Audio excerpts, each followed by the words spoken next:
વડોદરા શહેરના ગોરવા ખાતે યોજાયેલી હરાજીમાં ભાગ લેનારને દુકાનો ન મળતા હાઉસિંગ બોર્ડની ઓફિસ ખાતે હોબાળો મચાવવામાં આવ્યો હતો।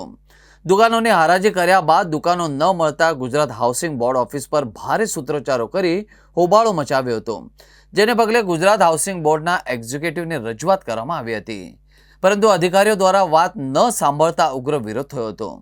આમ આદમી પાર્ટીના નેતા વિરેન્દ્ર રામીને સાથે રાખી ગુજરાત હાઉસિંગ બોર્ડ ખાતે સૂત્રોચ્ચારો કરી વિરોધ દર્શાવવામાં આવ્યો હતો અને જો આગામી સમયમાં આ દુકાનો અંગે નિવારણ નહીં આવે તો ગાંધી ચિંતા માર્ગે આંદોલન કરવામાં આવશે એવી રજૂઆત ગુજરાત હાઉસિંગ બોર્ડના અધિકારીઓને કરવામાં આવી હતી। આ સંદર્ભમાં આમ આદમી પાર્ટી ગુજરાત પ્રદેશ પ્રમુખ વિરેન્દ્ર રામીએ મીડિયા સમક્ષ માહિતી આપી હતી। હાઉસિંગ બોર્ડ દ્વારા ગોરવા ફેઝ 5 ની અંદર 49 જેટલી દુકાનની હરાજી કરવામાં આવી।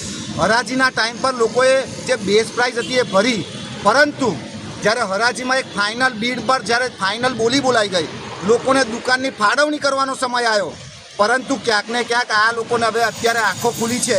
આ ભ્રષ્ટાચારી અધિકારીઓ અને ભ્રષ્ટાચારી સરકારે હવે આંખો ખુલીને આ લોકોને એવું કહે છે કે હવે તમને દુકાન નહીં એલોટ કરવામાં આવે। કેમ નહીં એલોટ કરવામાં આવે? તો કે ભાઈ પૈસાની બોલી ઓછી બોલાઈ તો તમારે બેઝ પ્રાઇસ વધારે રાખવી જોઈએ ને।